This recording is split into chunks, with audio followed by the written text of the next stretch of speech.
As Mark said, some visionaries way back in the day, 2001, formed a pilot program that was based out of the Privy Council office, which there's multiple names that have existed prior to the pilot, but then what eventually grew out of that was the Recruitment of Policy Leaders program, which received a formal home at the Public Service Commission, technically still on a pilot, but not really, only in sort of name only, which has now been running at the Public Service Commission since 2005.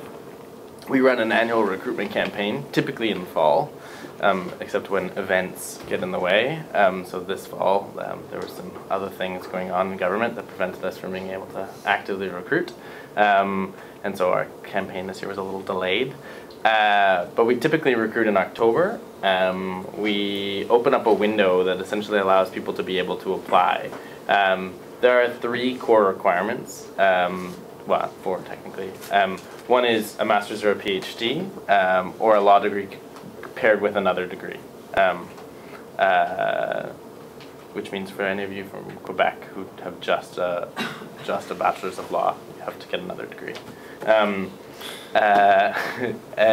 You need to have demonstrated academic excellence, and that can come in a lot of ways, and I'm going to give you the spiel that I usually give during feedback when candidates phone me and ask me why they didn't get in.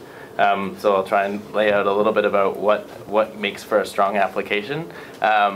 So a strong application would highlight your academic excellence through a number of ways. One is through scholastic achievement, so scholarships, prizes, distinctions, all of those are very helpful. Because of the networks, we do 2 things with the Recruitment of Policy Leaders program that are unique to the recruitment process in government. One is we don't come with jobs. So normally the government approach to recruitment is, I have this many jobs that I need to fill, and I'm going to go and have all of these people apply for them, and I'm going to give 1 job to each of those people.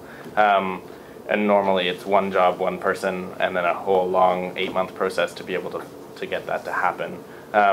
We actually take a different approach, which is to say we go and find people, and once we've found those people, we work with them to try and be able to get them jobs. So it's not a guaranteed program. It's not a program that comes with an assurance that you're definitely going to get a job, but our success rate is in the high 90s, and for the most part, the people we don't get, it's because they got a better offer outside of government and it wasn't a good fit.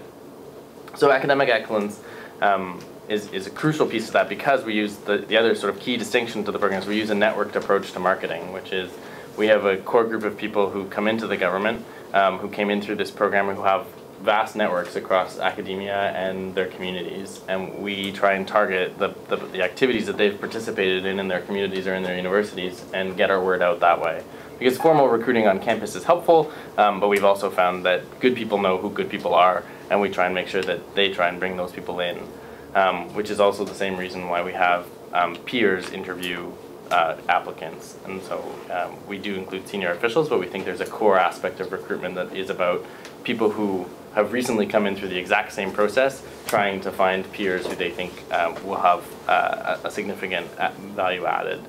And so when you're applying in that academic excellence section, remember that the vast majority of people that we recruited or that we marketed to were CIHR, SSHRC, NSERC, Trudeau, Rhodes, Commonwealth, Chevening, Guy Drummond, Mackenzie King, all of those various sort of scholarship programs for the most part, plus some additional agencies and groups. But it does mean that differentiating yourself in terms of your application is quite crucial, because the vast majority of the pool is of a very high caliber. So master's and PhD, academic excellence. The other one, which is a bit fuzzy, but I still think is quite important, is policy relevant experience. Because we're not a developmental program, when you get in, so what happens is we get in all of these applications this year, just over 1,200. We double blind screen all of them, so they're all viewed at least twice, usually 3 times, and try and whittle that down, and we then interview somewhere around 200 candidates. And from that 200 candidates, we whittle that down to a pool of about 50 candidates. Each one of those individuals is paired with what we call a Sherpa. which is essentially a previous recruit of the program, who tries to identify areas of interest, departments of interest, and tries to sort of see where would be an interesting fit for this candidate, taking into account both the candidate's interests, but also their own knowledge of government and the usage of the RPL network and its broader network, which has created some really, really interesting and diverse kind of pairings, because not everyone who comes in through the program lands in exactly where you think they'd land. So I'm not a good example of that. I have my degrees in social policy, and I ended up in the social policy branch of Human Resources and Skills Development in Canada. But Richard Ashino has a PhD in math and got placed at the Canadian Border Services Agency, where he created a new algorithm for checking cargo at borders and figuring out which cargo containers we should open and which would yield the best results. So not everything is quite as clear in terms of how it directly applies. But policy relevant experience essentially means that you've engaged with policy at some point. You've thought about it, you potentially have worked in it. A lot of our candidates have gotten it through volunteer experience, working with non-governmental organizations, working within their universities, student politics, or their academic study, where they've actually directly applied their academic study to a policy question.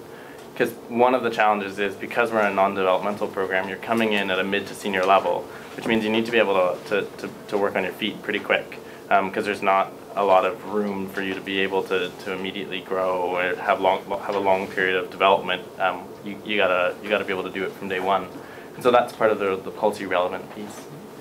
And then the final piece is around community and personal initiative, and I call this our public service test.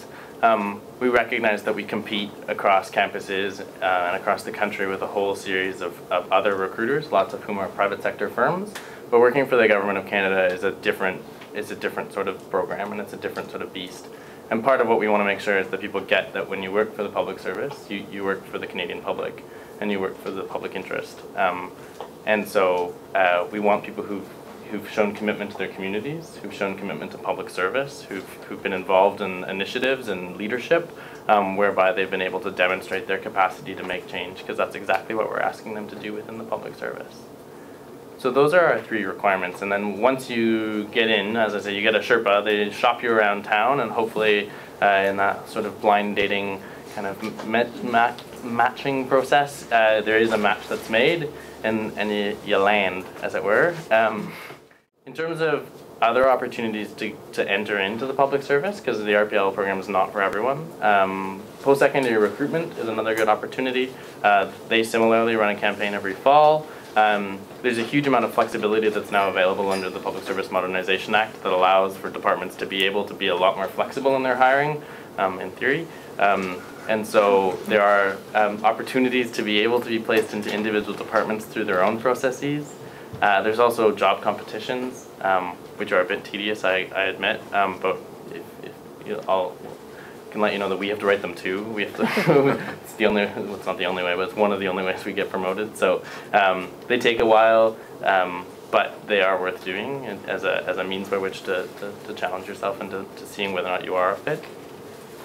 So PSR, RPL,